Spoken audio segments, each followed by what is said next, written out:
Bonjour à tous et bienvenue. Après, je ne sais pas si vous vous souvenez, si vous étiez venus à ce moment-là ici au Centre Pompidou, dans les salles de cinéma, mais juste après le Covid, à la réouverture, on avait montré le travail d'Abbas Kiarostami et puis en octobre 2021, celui de Kelly Reichardt. Elle était là avec nous, on avait montré tout son travail. Et cette rencontre avec elle, qui a été une rencontre très importante pour nous, a inauguré, a permis une autre rencontre tout aussi importante pour nous avec Todd Haynes. Kelly Reichardt a travaillé sur le premier long métrage de Todd Haynes en 91, Horizon. Ils sont restés très proches depuis, des compagnons de route, ils se sont beaucoup accompagnés, soutenus, aidés. Todd Haynes a fait découvrir par l'Oregon à Kelly Reichardt, où elle a tourné la majorité de ses films, aussi une partie de ses collaborateurs. Et donc c'est par son biais qu'on a rencontré Todd Haynes, et cette rencontre a été majeure pour nous. Elle a donné lieu d'abord à un livre qui est ici, montre, les chimères américaines, qu'on a vraiment conçu avec lui. On est parti au Museum of the Moving Image à New York, où Todd Haynes a déposé les archives de ses films, et puis ensuite chez lui à Portland en Oregon.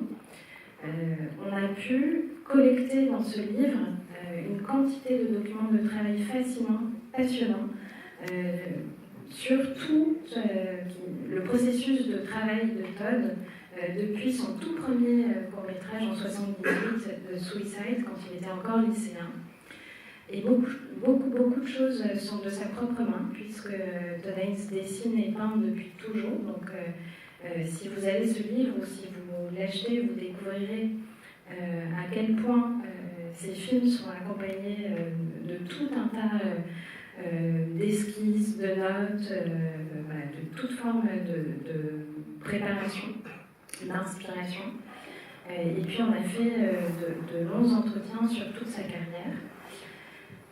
Et puis ça a été les prémices de la rétrospective intégrale de son travail qu'on a présenté en mai dernier au Centre Pompidou, au moment où May December, qui vient de sortir en salle mercredi, son dernier film était en sélection au Festival de Cannes. Certains d'entre vous étaient sûrement présents déjà à la rétrospective. Ça a été là aussi un très beau moment, passionnant sur la manière dont lui conçoit, travaille sa mise en scène, ses scénarios, son travail avec ses collaborateurs. Il était très entouré. Ed Lachman, son chef opérateur, était présent, son monteur était présent, ses productrices, Christine Vachon, Pamela Koffler, qui m'accompagne depuis Poison en 91, étaient là. Et puis certaines de ses actrices, Kate Blanchett, Kate Winslet, étaient présentes, Nathalie Portman aussi. Ça a été vraiment un moment de joie et de partage autour de son travail. May December, la sortie en salle de May December nous a offert une occasion de faire revenir Todd, ce dont on ne se lasse pas. Et donc, je vous demande de lui faire un chaleureux accueil, puisqu'il a fait le voyage depuis Portland, et c'est bon d'être avec nous ce soir.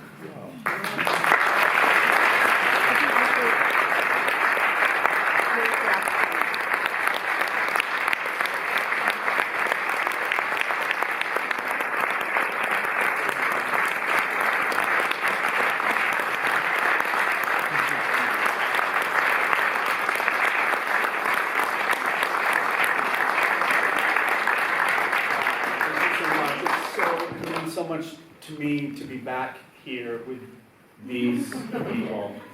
Massime and I were just catching up. We almost missed our entrance because in a short time I got very close with this whole department, and it's an incredible department in an incredible institution that needs everybody's support when it goes under renovation.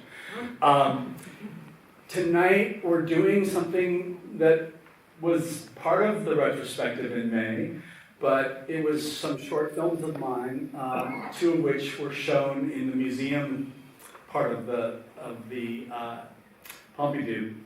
So they weren't shown on a screen, and both of these films actually that were not shown, that we're showing tonight, were restored by Sundance and UCLA. And do they know the second film? Is that the No. On peut vous dire maintenant, we will maybe let Maisume translate the first part, Okay. and we'll tell what Okay, we'll keep the suspense. on va dire surprise. Donc c'est une immense émotion, une grande joie pour moi d'être de retour ici, de vous retrouver, de retrouver cette personne dont je me suis vraiment grandement rapprochée au moment de la rétrospective, ce service extraordinaire dans cette grande institution extraordinaire qui a besoin de tout le soutien possible pendant sa période de rénovation. Donc si ces films sont présentés ici ce soir, c'est parce que deux de mes courts-métrages que vous allez voir ont été montrés pendant la rétrospective, mais dans une salle du musée, donc ils n'ont pas été projetés ici. Et ces films-là, ces deux-là en l'occurrence, viennent d'être restaurés par Sundance et UCLA. Et donc, le film surprise est... So the three films that we'll be showing tonight, the first is called Image Book, and it's the most recent. It was released last year, and it's really the commissioned film for the Pompidou retrospective. And it's a film that's a meditation on the making of my film, May December.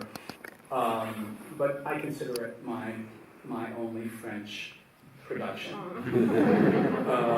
So all the credits are in French. And there are elements that could only be shown in this country because we didn't get licensing for it in the United States. But the other two shorts are, the second film will be Superstar, the Karen Carpenter story from 1987. And the third, which is not shown, it is a film that has a limited ability to be shown publicly. But in this context, in the context of my other films, I do have the caveat of being able to show Superstar. And the third film is and Superstar is from 1987, and the third film is Dottie Gets Spanked. That was from 1992, and it also that was made for a PBS public television venue, Family Televisions, and that film was also restored by Sundance and UCLA. Donc, le premier film qui avait déjà été montré ici, Image Book, le livre d'images, est le film que je considère comme une unique production française. Il s'agit proprement d'une commande du Centre Pompidou à l'occasion de la rétrospective. C'est un film dont une partie du générique est français et d'ailleurs certaines des images, on a eu les droits que pour la France, donc en l'occurrence vous êtes le public privilégié de ces images et de cette projection. Le deuxième, Superstar, est un film de 1987 qui a peu été vu et là aussi qui a des droits de diffusion et de production assez limités, mais dont dans le cadre d'une rétrospective intégrale, j'ai la possibilité de le montrer. Donc là aussi, c'est pour cela que vous le verrez. Et il a été restauré. Et le troisième film, Dottie Gets Spanked, est un film de 1992, là aussi une commande d'une télévision publique familiale et qui a également été restaurée par Thank you everybody for coming. I look forward to discussing the films and hearing any questions afterwards. Thank you to Judith. Thank you to Massime. Thank you to this incredible department at Pompidou. Thanks.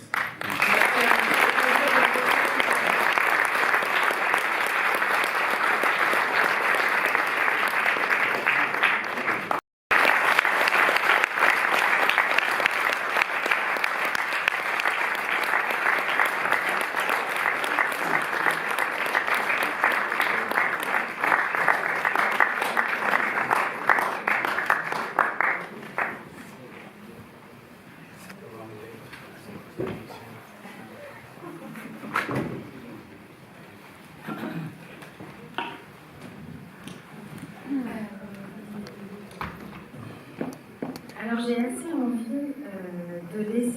titre Image Book, qui a donc été le film que Todd a réalisé sur la commande du Centre Pompidou pour répondre à la question qu'on adresse à tous les cinéastes qu'on invite depuis 2014 et à laquelle ils doivent répondre avec un film de forme libre. Qui est Où en êtes-vous? J'ai assez envie de laisser Image Book et May December pour la fin de notre discussion, parce que je sais que c'est l'actualité immédiate de Todd, et j'aimerais qu'on commence peut-être par remonter aux sources et par le film surprise, Superstar. Superstar, donc, c'est le troisième film de Danes, troisième court-métrage, réalisé en 87. Avant ça, il avait fait The Suicide en 78, quand il était encore au lycée, avec des camarades. Et Assassin, ce film de Sterling Rambo, en 85, qui était son film de fin d'études au Brown College. Superstar, vous l'avez découvert, c'est un film éminemment original et qui repose sur deux idées principales. La première, c'est le choix, le désir de s'intéresser à la chanteuse Karen Carpenter, à son anorexie et à son suicide. La seconde, c'est l'envie de tourner ce film avec des poupées. Alors, première question, Todd, comment ces deux idées sont apparues? Karen Carpenter et les poupées. Comment ces idées qui paraissent sorties de nulle part ont surgi?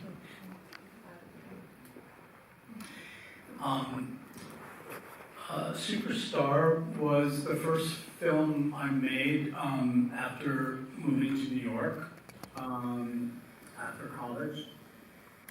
And it was a project that originated with conversations between my dear friend Cynthia Schneider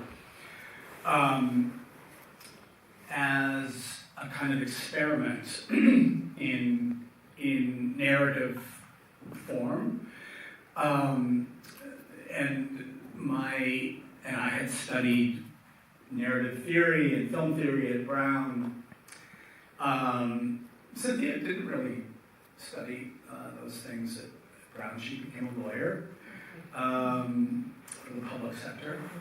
And but we thought it would be fun and cool to do something together in some capacity. And I thought it would be interesting to try to see how, following a genre very closely, would instigate an emotional reaction on the part of an audience, even if you did not have actors on the screen. That basically following the language of cinema, that would reveal the fact that spectators make movies come alive, and that the emotion that we feel is something that, of course, is triggered by all kinds of things that occur on the screen, but that ultimately it's the language that we all read and are familiar with that we invest our emotions in. And so I thought it would be fun to do something with dolls, and Cynthia thought it would be fun to do something with pets. But we didn't know what we would do. And one day, I'll try to keep this short. One day I was at a cafe in New York and they were playing a Light FM station. And a Karen Carpenter song came on the radio, on the speaker. And I felt like I had not heard that music, which was very prominent when I was a kid, when I was about 9, 10 years old in America. And she had since died of anorexia nervosa. And those pop songs, which were very easy to dismiss during her life, all of a sudden gained this new depth. And I called up Cynthia and I said, we have to do the Karen Carpenter story. And she said, okay, dolls.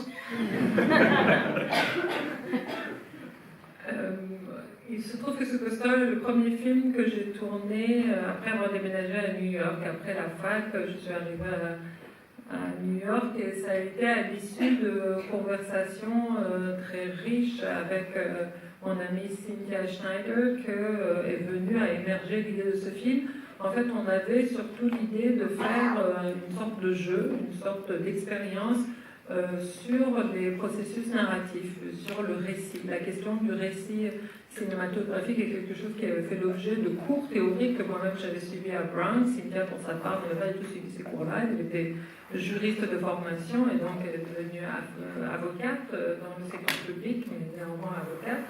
Et on discutait et on se demandait en fait quel serait le type d'expérience qui serait intéressante. L'idée que j'avais moi, c'était de voir en fait à partir du moment où on s'inscrivait vraiment dans un genre, on respectait les codes du genre, une certaine grammaire narrative et cinématographique, comment la simple poursuite de ces codes-là suscitait chez le spectateur une émotion. Et qu'au fond, nous investissons en tant que spectateurs ces codes-là, ce langage-là que nous connaissons tous et dont nous sommes familiers par nos propres projections, notre propre lecture de ces codes, et pas nécessairement par exemple, le jeu d'acteur. Et en cela, je trouvais intéressant. Moi, j'avais l'idée de poupées, Cynthia était plutôt partie pour des animaux, et donc c'était un peu une espèce de pari, on ne savait pas trop quelle direction prendre. Jusqu'au jour où je suis entrée dans un café et est passée à la radio une chanson de Karen Carpenter. Et il se trouve que c'était des chansons que j'entendais beaucoup quand j'étais petite, vers 9 ou 10 ans, et je me suis rendu compte que je n'avais plus du tout entendu sa voix, qu'entre-temps elle était morte d'anorexie, et cette fin-là revêtait, donnait une profondeur, une dimension tout autre à ces chansons. Et immédiatement, j'ai appelé Cynthia et je lui ai dit, il faut qu'on fasse le film sur Karen Carpenter. Elle a dit banco avec les poupées. Est-ce que vous pouvez nous en dire un peu plus sur le cadre dans lequel vous avez pu développer le film?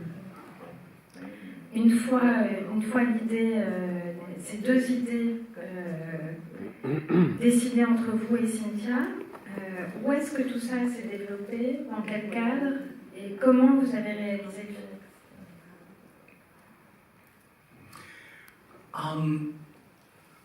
I actually was beginning a MFA program.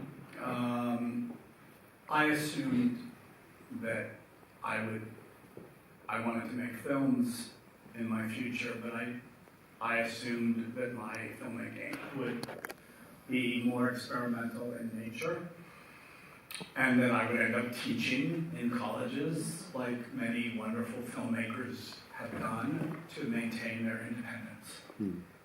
And so I thought I better go to an MFA.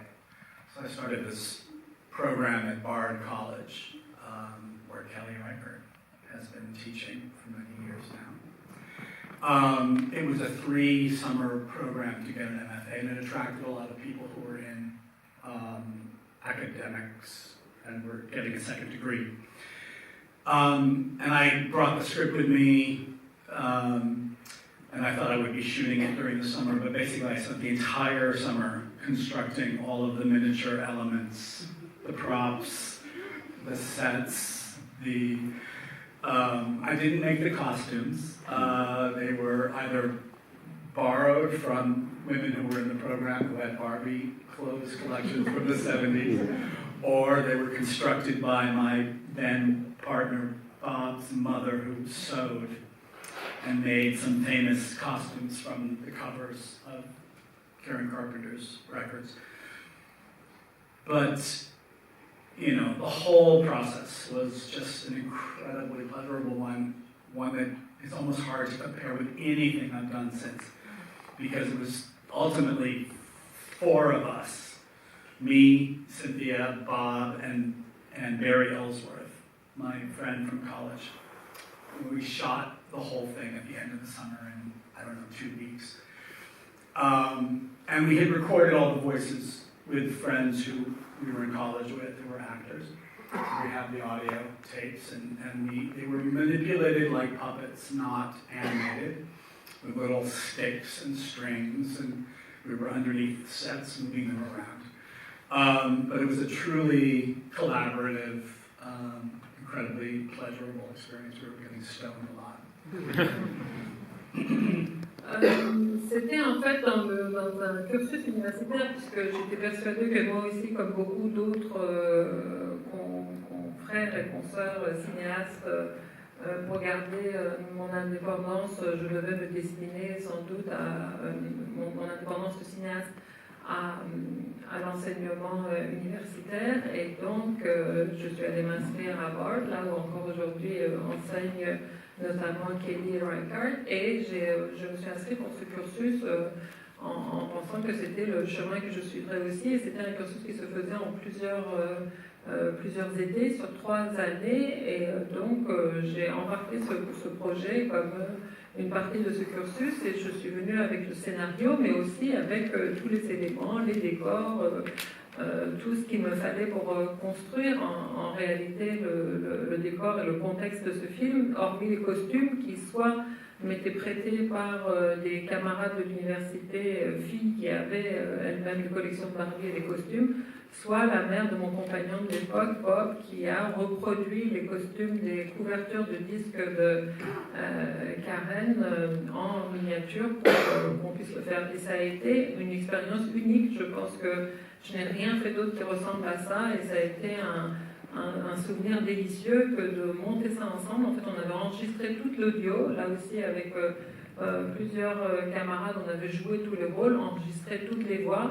Et donc, c'est à la fin de l'été qu'on a tourné en manipulant, c'était pas du tout de l'animation, bien sûr, hein, on manipulait, on déplaçait les poupées par en dessous avec des bâtons, avec des fils, et donc on a joué toutes ces scènes, et ça a été un souvenir délicieux, d'autant plus qu'on l'a fait vraiment à 4, on était une toute petite équipe, et ça a été un tournage merveilleux. Alors évidemment, le film s'intéresse à la tragédie qu'a vécue Karen Carpenter, qui a été abîmée probablement en partie par le succès fulgurant qu'elle a connu. Donc évidemment, on est loin, très loin du mythe entretenu, créé par la famille Carpenter, par Lou Richards, son frère, par les médias.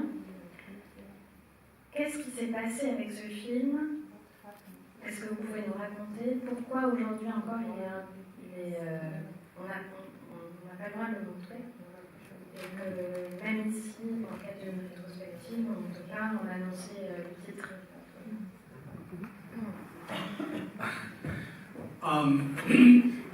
Many people assume it was Mattel that interfered with the making of with the release and the freedom to show the film.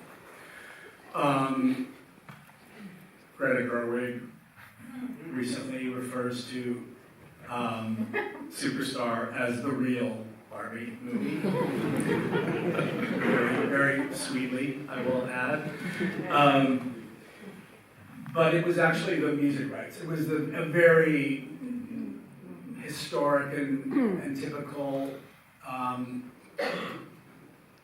early filmmaker presumption that I never thought the film would be shown or seen, and I had never had a film shown publicly, and so of course I just used the music without pursuing the rights to the music.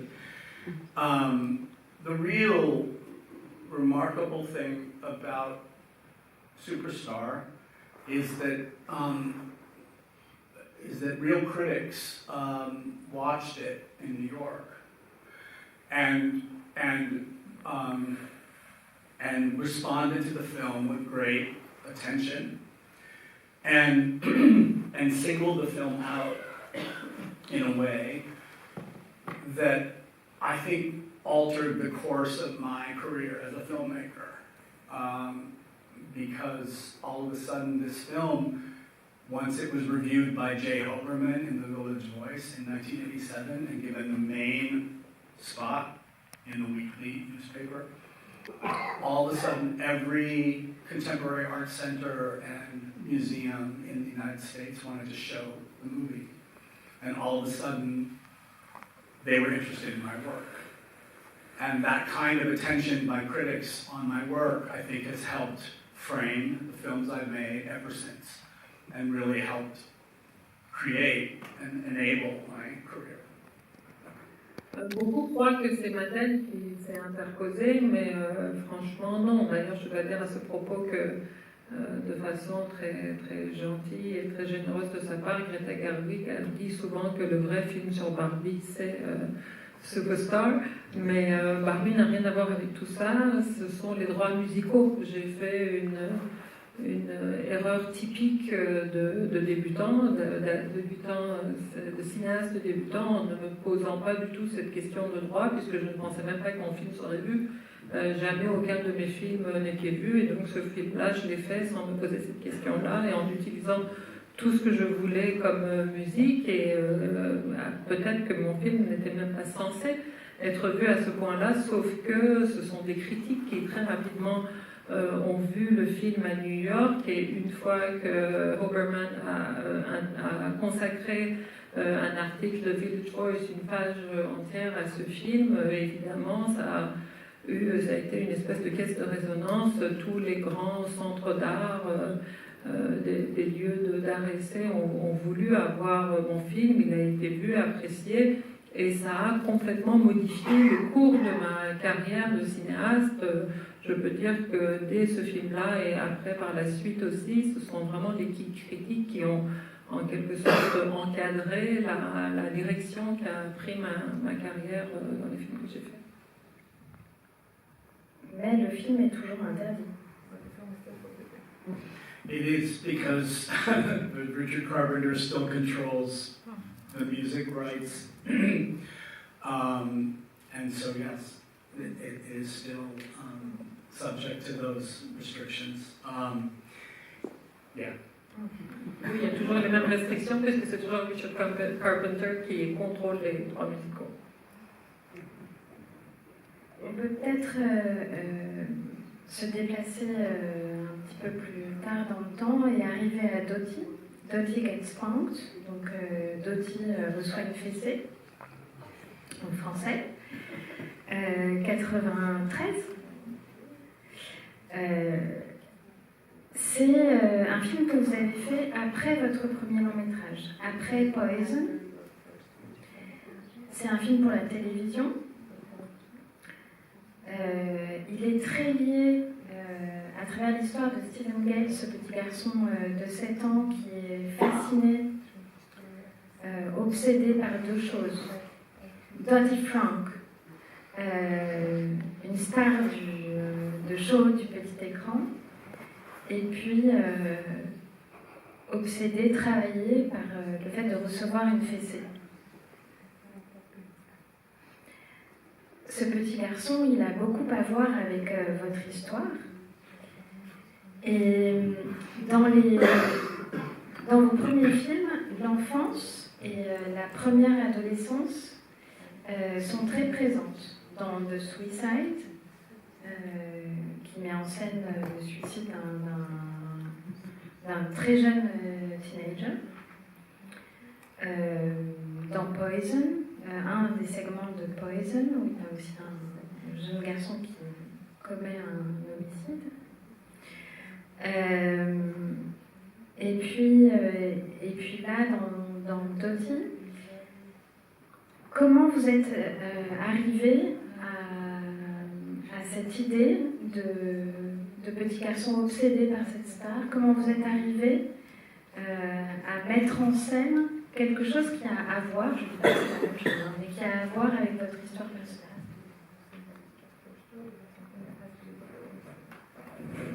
it had nothing to do with me whatsoever. Rien à voir avec moi.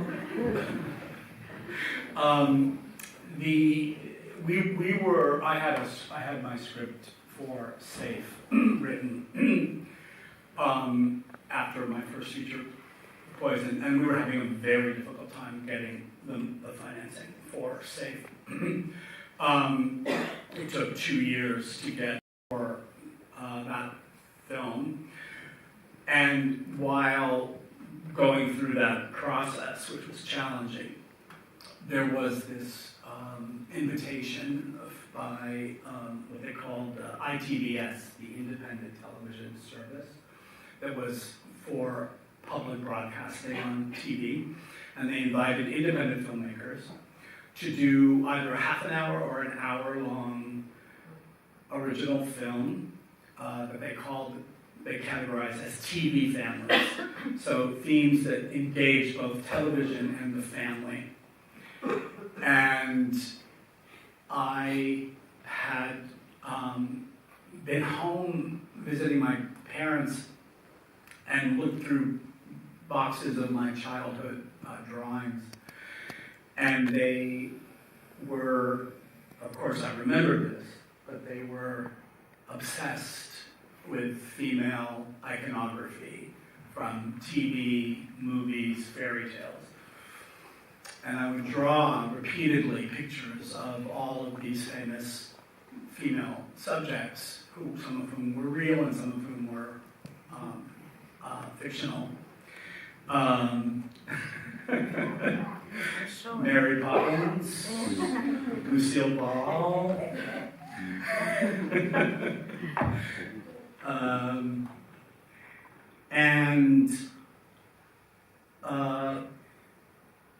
I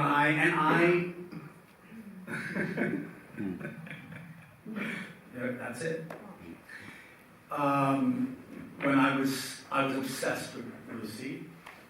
And when I was 7 years old, my parents went to Hawaii on a vacation, and they called me up from my grandparents' house and said, Toddy, we met Lucy. And I was like, oh my God, you met Lucy? And they said, yes, and you will be able to visit her set of the TV show.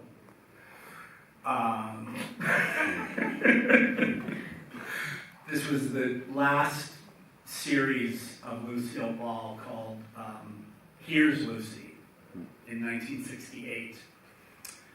And I went to the show and I gave her a book I made of her, just like in the movie. And she was this smoking, general. She was like a commandeer of an army running that set.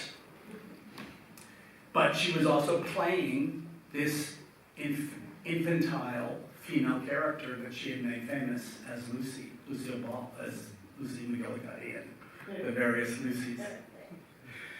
And I think that fascinated me, that duality between the commandeer and the vulnerable subject that she was portraying. And and then I should give you a chance to catch up. I'll break. Because I'm getting Freud. Yes. En fait, après Poison, j'ai écrit le scénario de Safe, mais ça a été un processus très long que de financer Safe. Il m'a fallu au moins 2 ans pour réunir le $1 million nécessaire à la réalisation de ce film. Et dans l'entretemps, j'ai reçu cette invitation de ITVS, qui était une télévision publique indépendante, qui faisait cette invitation à des cinéastes indépendants de tourner des films d'une demi-heure ou d'une heure avec une thématique. Et là, en l'occurrence, la thématique, c'était la télévision et la famille. Donc, il fallait répondre à ces 2 thèmes-là.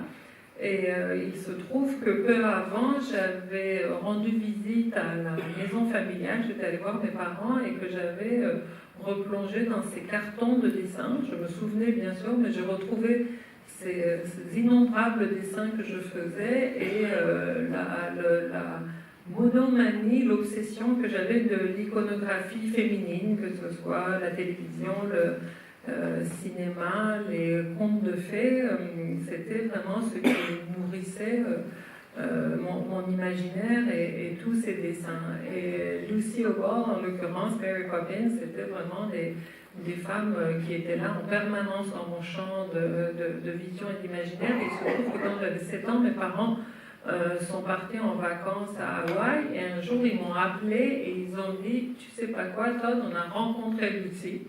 Moi j'en revenais pas. Et ils ont dit, eh bien, tu pourras aller lui rendre visite sur son plateau. Et donc moi, c'était vraiment le plus grand cadeau qu'on pouvait me faire. Et donc, me voilà, comme dans le film, qui me pointe sur le plateau. C'était la 2e série d'émissions qu'elle faisait. Et il était cette espèce de général de l'armée, cette femme qui dirigeait tout son monde en fumant comme un pompier, mais en même temps qui mettait en scène cette femme extrêmement fragile, infantile, vulnérable, et donc j'avais été marquée et fascinée par cette dualité, à la fois la main de fer par laquelle elle menait toute son équipe, et puis cette petite chose qu'elle prétendait être à travers ce qu'elle créait. And then I lost track, but I don't know if you said something after that or not.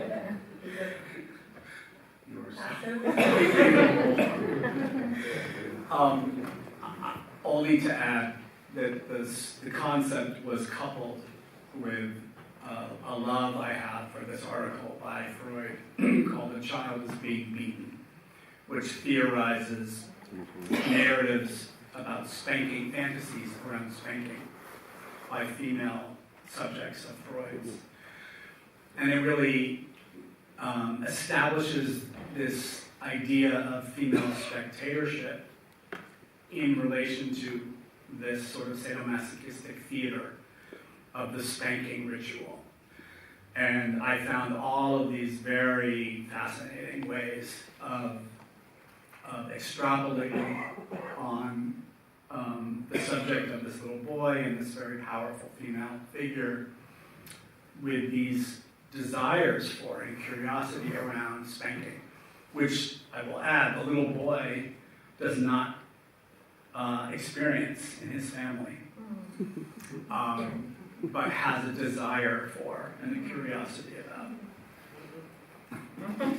Donc, à la fois ce souvenir-là, et c'est combiné avec une passion que j'ai pour un article de Freud, l'enfant se faisant battre, qui donne qui théorise en fait sur le rapport sadomasochiste du regard de sujets féminins à ces scènes de châtiment corporel, d'enfants soumis au rituel de la fessée. Et donc c'est riche de cette lecture théorique et de l'intérêt qu'il avait suscité en moi que j'ai pu extrapoler sur le souvenir que j'avais du lien entre l'enfant que j'étais et cette femme et sa mise en scène de cet acte, de ce châtiment auquel l'enfant lui-même n'était pas soumis, mais pour lequel il nourrissait un désir profond.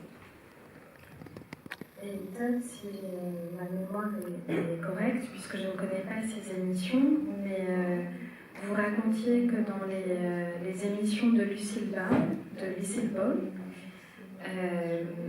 elle se faisait fesser, justement, très régulièrement. Que ce rituel faisait partie de cette émission très populaire, que c'était vraiment un des éléments du jeu.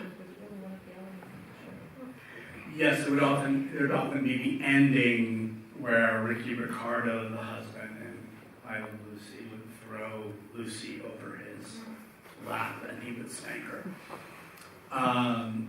But the idea of the woman conducting the entire apparatus of this storytelling, but being put into that position of the subjugated,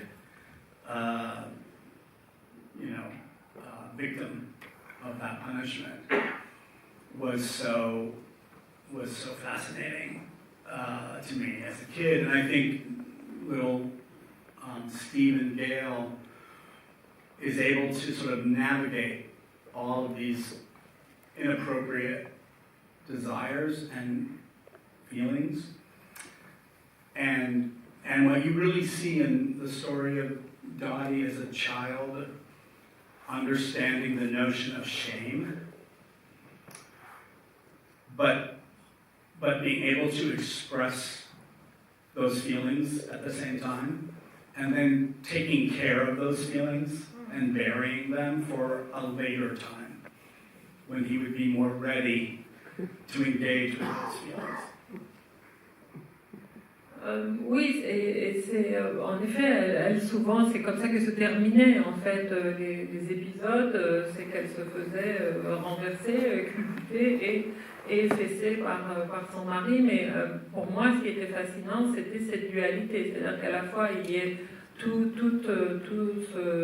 cet arsenal, toute cette mise en scène, tout ce groupe menée par cette femme-là qui mettait en scène elle-même dans une position de soumission et de devoir être la victime, de devoir subir cette scène-là. Donc c'est cette dualité-là qui me fascinait et que l'enfant ici arrive complètement à maîtriser, dans lequel il navigue de façon très aisée. Et je pense que ce que je ressentais très clairement, c'était la notion de honte que ressent Dottie à ce moment-là, qu'il découvre ce sentiment et en même temps, il a cette conscience du fait que ces sentiments-là, il faut les garder, en prendre soin et les mettre de côté, les enterrer pour plus tard, quand il sera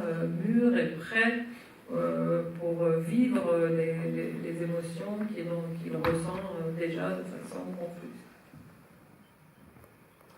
Alors, on va traverser le temps très rapidement et arriver à 2023. Mais il y a toujours question peut-être de désir interdit, réprimé, de questions de miroir, d'identification, on vous a donc, je le disais en introduction de la séance, proposé de réaliser un court-métrage dans le cadre de votre invitation au centre, à la rétrospective, en vous adressant cette question: où en êtes-vous? Ce film, vous l'avez tourné en même temps que May December, sur le plateau de May December. Vous l'avez conçu comme un film d'inspiration et de coulisses. C'est-à-dire qu'il montre à la fois quelques éléments qui ont contribué à la création de May December. Il y a un peu de Bergman, un peu de Godard, beaucoup d'autres choses. Et puis des choses que vous avez capturées ou pensées au moment du tournage avec les acteurs. Comment vous avez reçu la commande? Comment cette question, où en êtes-vous, vous l'avez perçue au début, est-ce que très vite l'idée de tourner sur votre nouveau film est arrivée? Comment ça s'est formé en fait?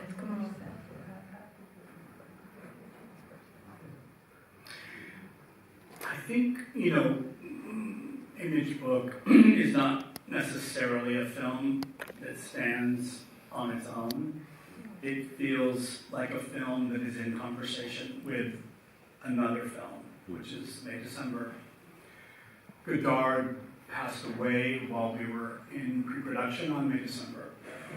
And I knew I wanted to engage with as a sort of subtext to the actual practice of making a film and the sort of missing pieces, the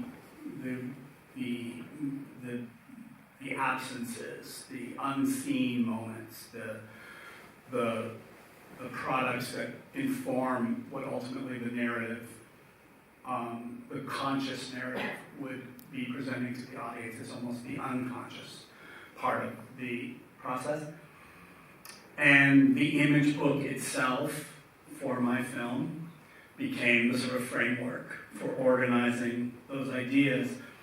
But it also allowed us to play with a lot of the thematic references that were informing May December in a more overt way, like the passage from Persona that each of the actresses perform in the film. And it's sort of the missing link between Persona and May December in that it's a narrative about having sex with a young man that the Bibi Andersson character in Persona recounts and shares with Little Woman.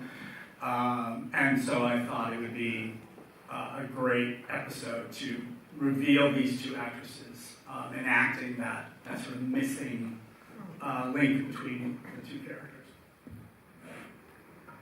Oui, je dirais que c'est un film, le livre d'images, qui pour moi n'a pas de vie autonome. Ce n'est pas une entité propre, c'est plutôt un film qui se construit et qui est inscrit dans cette dualité, dans ce rapport de dialogue avec May December. Dès le départ, ça a été en fait une sorte de sous-texte par rapport à ceux qui étaient donnés dans May December comme explicite. C'était une sorte de recueil des pièces manquantes ou des négatifs des choses qui sont vues dans May December et qui permettaient en quelque sorte aussi parce que Godard avait disparu, était décédé pendant la pré-production de ce film-là, reprendre un peu son mode de fonctionnement pour compléter ces images manquantes, ces non-dits, ces déliés par rapport au film May December tel qu'il se tournait et qu'il allait être donné à voir aux spectateurs. Et en même temps, ça a été le livre d'images, les images, ça a été le cadre qui m'a permis d'aborder cette dimension plus inconsciente ou non dite du film avec des références plus précises qui étaient des sources d'inspiration pour le film comme Persona de Bergman et cette scène où Bibi Andersson raconte une relation sexuelle avec un garçon à Liv Ullmann et faire jouer cette scène-là précisément aux deux personnages, à mes deux actrices, permettait là aussi de combler un vide dans ce qui lie les deux personnages. Je ne vais pas monopoliser la parole. Vous avez peut-être aussi des questions à poser sur Image Book ou sur Superstar. Darcy. Merci pour une très agréable soirée. Je voulais demander une question sur The Carpenters. What do you think of Karen Carpenter's voice? Because for me that was then on the second Dolly gets spanked. Do you think the young boy, do you think his parents are too kind, or would you see them as model parents in the sense of this French expression of l'enfant roi that seems to be the way the boy behaves? I missed the second question. Did I think the parents were too kind? Do you think they were? Yes, were they too kind with their child, or do you think they should have been a bit more authoritative? Because he's sort of portrayed like an enfant roi, you know. No, I don't think they should have been more authoritative. I feel like the father is met with a challenge to codes of masculinity that he is struggling with in this boy, who has a unique fascination with female subjects, and that the father suspects something in that isn't going to conform well to the society. And so I think you're watching that dilemma of how a child differs from a sort of heteronormativity that he's being asked to acquiesce toward.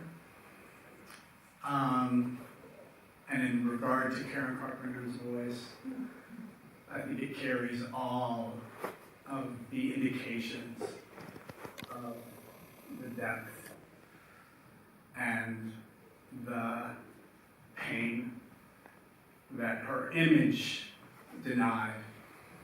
And there was tremendous complexity in that voice. Donc, est-ce que vous estimez que les parents de Dottie auraient dû être plus sévères, plus autoritaires? Non, je ne pense pas. Je pense que ce père se trouvait face à un questionnement des codes de la masculinité, en voyant chez son fils cette fascination, cette obsession de figure féminine. Il percevait ça comme le signe d'une inadéquation sociale à venir, et donc c'est ce père qui se retrouve face à un dilemme dans une société hétéronormée de la réaction à ce qu'il perçoit comme une particularité de son fils. Et pour ce qui est de la voix de Karen Carpenter, j'y perçois toute la profondeur, toute la douleur que son apparence ne laissait pas voir, et je la trouve d'une grande complexité.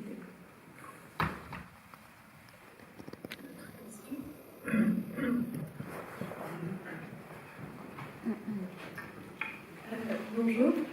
Moi j'ai une question parce que en voyant vos courts-métrages et aussi vos longs-métrages, on se rend compte qu'il y a quand même une dimension assez féministe et assez avant-gardiste, même par rapport à l'anorexie, par rapport aussi aux violences conjugales, entre guillemets, enfin même aux violences faites aux femmes, comme on a vu dans le court-métrage Dottie Gets Spanked. Et je voulais savoir quelles sont un peu, si c'est voulu, et aussi c'est intéressant parce que vous êtes quand même un homme et qu'en général ce genre de choses on voit plus vers les réalisatrices. Et donc voilà, quelles sont les inspirations par rapport à ça?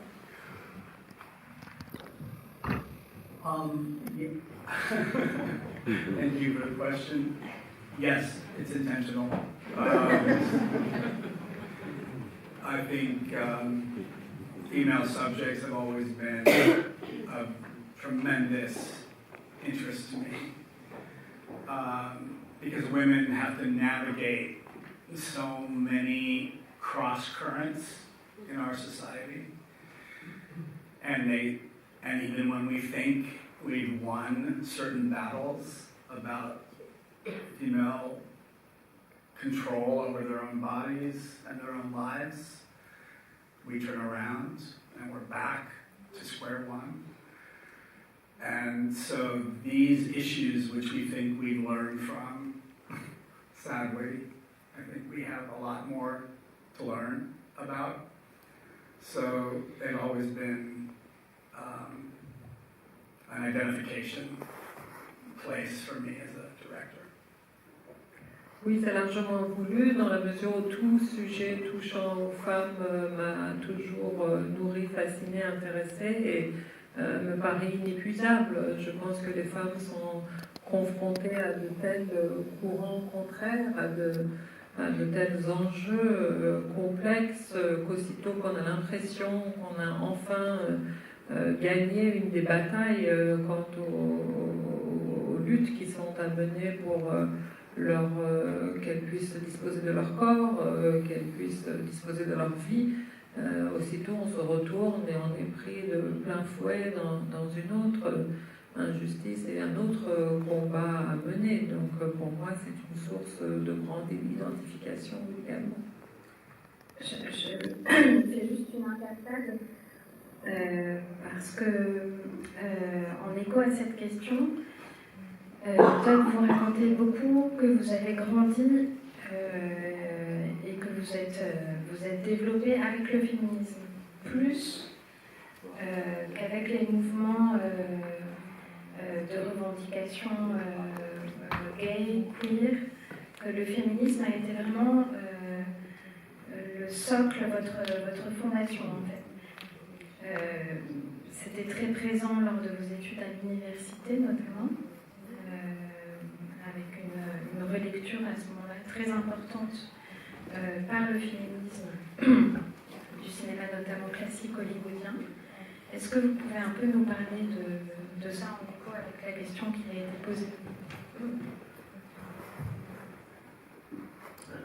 Yes, absolutely. I think it's partly generational. I think it's partly my age and the placement of second generation feminism in the 60s and 70s that and that completely informed film theory and critical theory when I was studying it in the 80s. But I remember feeling, even in high school, as a kid who knew he was gay, that a certain political consciousness and an application of critiques about society were coming more out of feminist theory at that time. And it attracted me to feminist theory and the political, what was inherently political about it. But I know when I moved to Portland and everybody around me were 10 years younger than me, John Raymond and these amazing men who I met in Portland, they were the product, and many of them are straight men, but they were the product of queer theory that they encountered when they went through their studies. Yeah. Oui, absolument. Je pense que c'est en grande partie générationnel. J'ai été formée à cette époque de la seconde génération féministe des années 60-70, et que ce soit la théorie critique ou la théorie du cinéma était très directement nourrie, informée par les courants féministes, et même avant au lycée, alors que je me savais homosexuelle, il me semblait que c'était les théories féministes qui apportaient toute la matière de réflexion politique qui me permettait de construire une charpente théorique, y compris artistique, qui m'intéresse. Et ce qui est intéressant, c'est que plus tard, lorsque je suis partie vivre à Portland, tous ces gens qui m'entouraient, plus jeunes que moi, comme mon cher ami John Raymond qui ont 10 ans de moins que moi, eux, au contraire, ont été nourris, tout en étant hétérosexuels. Beaucoup de ces hommes plus jeunes que j'ai rencontrés là-bas ont été nourris de théories queer, parce que c'était leur génération et ce à quoi ils ont été confrontés ou ce qu'ils ont découvert dans leurs études universitaires. Chez Massadix, John Raymond, Jonathan Raymond, c'est un écrivain qui a travaillé notamment avec Todd sur Far From Heaven, que Todd a rencontré à Portland. Il a été l'assistant de Todd sur Far From Heaven, Loin du paradis. Et Todd lui a présenté Kelly Reichardt. Et John Raymond est devenu l'auteur, le co-auteur des films de Kelly Reichardt. Je ne sais pas si on peut vraiment parler de scénariste, mais de co-auteur de tous les films de Kelly, quasiment tous, pas tous, mais à partir de Hot Joy. I'm a co-writer of my next film with Joaquin Phoenix. Également le co-auteur de mon prochain film avec Joaquin Phoenix. Est-ce qu'il y a encore une question?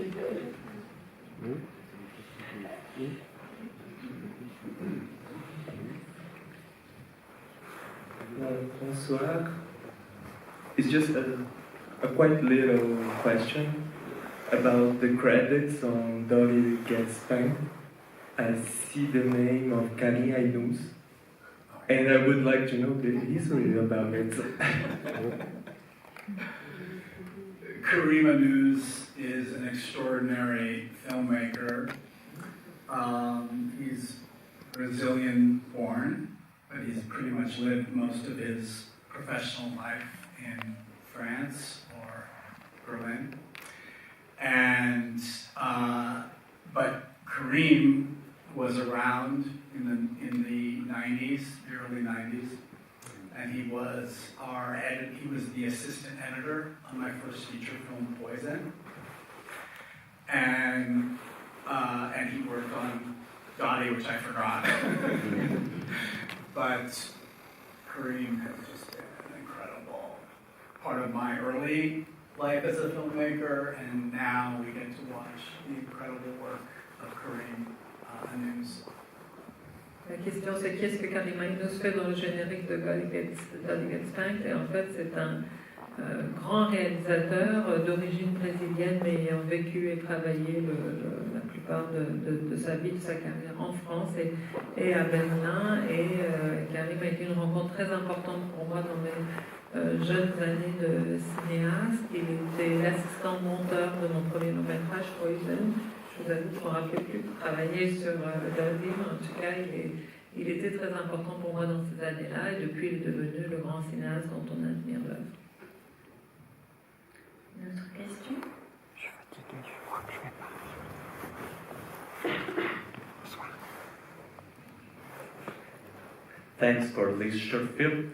I would like to know if for the preparation of a Superstar you actually interviewed anorexic women, or if you had the experience to talk with some doctors who dealt with those kind of issues. You know, I didn't interview actual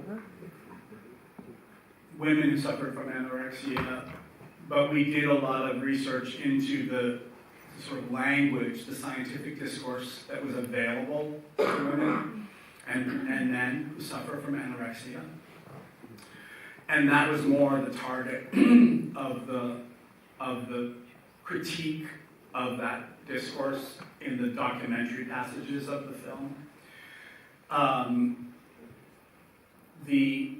The kind of conditions that a lot of, I read about anorexia a lot, and the family dynamics in particular were extremely informative and seemed to be supported by issues that Karen Carpenter was dealing with as a young woman under a very exacting family dynamic.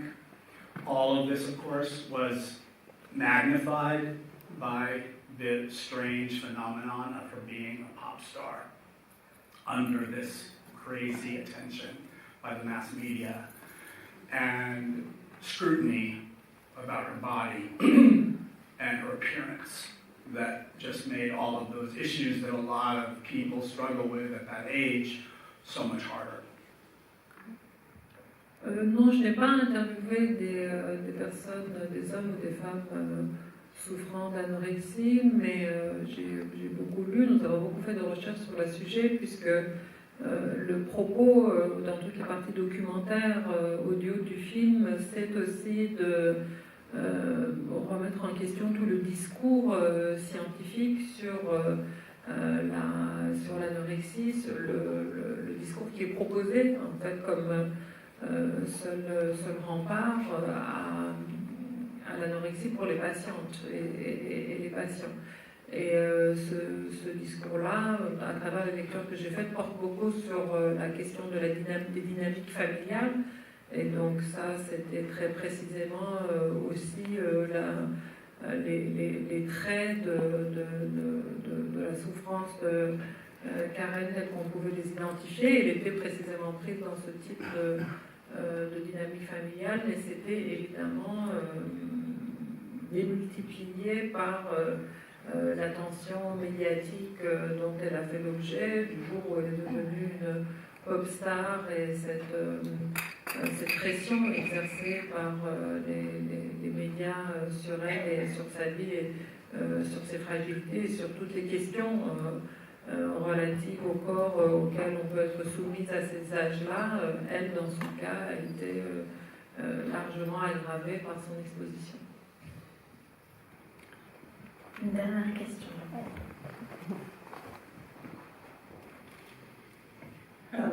I was wondering about your motivation to choose this in Superstar, to choose the almost kitsch language of documentary movies. Was it, for example, in order to challenge the viewers, or to mock, or to honor the rules of the genre? The tone, I think, of the documentary passages was definitely derisive and critical, because it didn't seem to support the depth of the struggle that many people confront. But that was coupled with other tones, I guess, or I hoped, in the movie. The Star Story narrative with the dolls, which, again, I think you begin as a viewer feeling superior to, because it's Barbie dolls telling this story about an emerging pop star and her struggles with her body.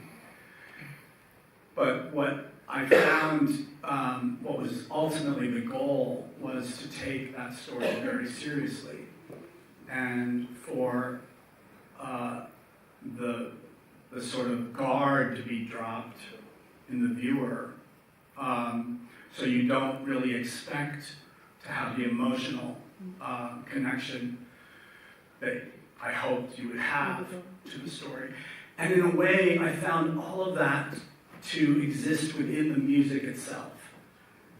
That the music seems superficial and manipulative and transparent, but then something in there has a depth and has much more complexity going on.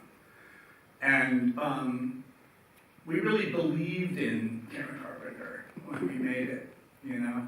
And she was the victim of a lot of easy jokes during her life. And I think when she died, the way she died, I think it brought a new kind of level of respect for who she was and what she struggled with. So it's a kind of an allegory between her and the genre?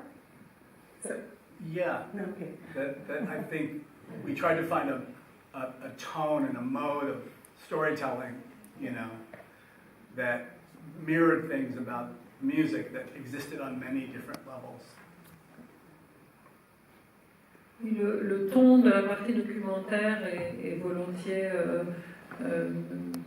moqué et puis critique parce que tout simplement le discours en question ne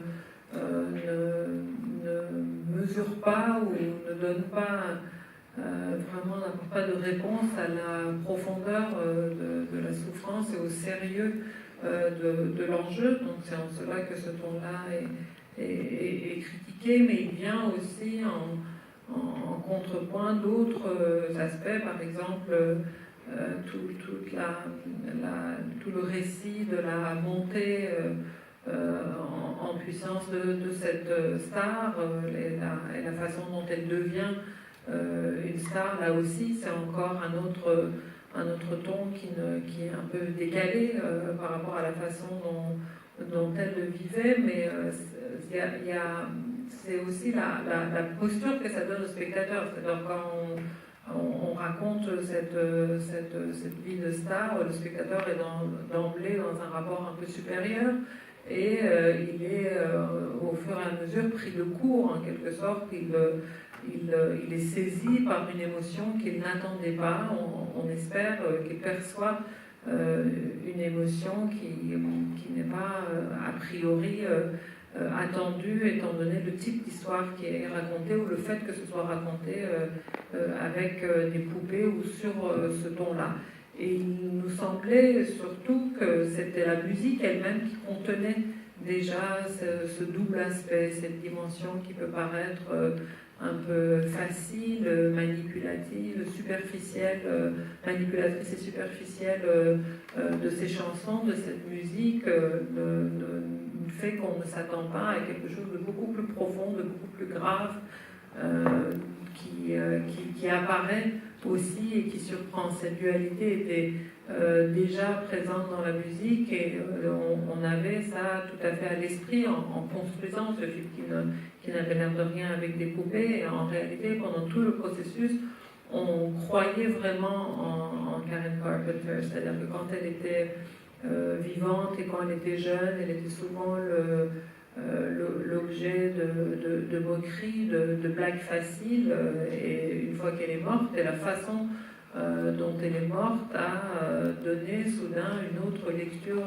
de son parcours et a donné lieu à un respect bien plus grand pour le personnage. Et donc on voulait que la construction du film, en quelque sorte, renvoie à cette dualité du personnage et de sa musique. Merci beaucoup. C'est formidable de vous avoir avec nous à nouveau ce soir et de pouvoir montrer ces films avec vous et vous entendre. Merci à vous tous et puis merci à la Soumaïa Yatou, interprète incroyable.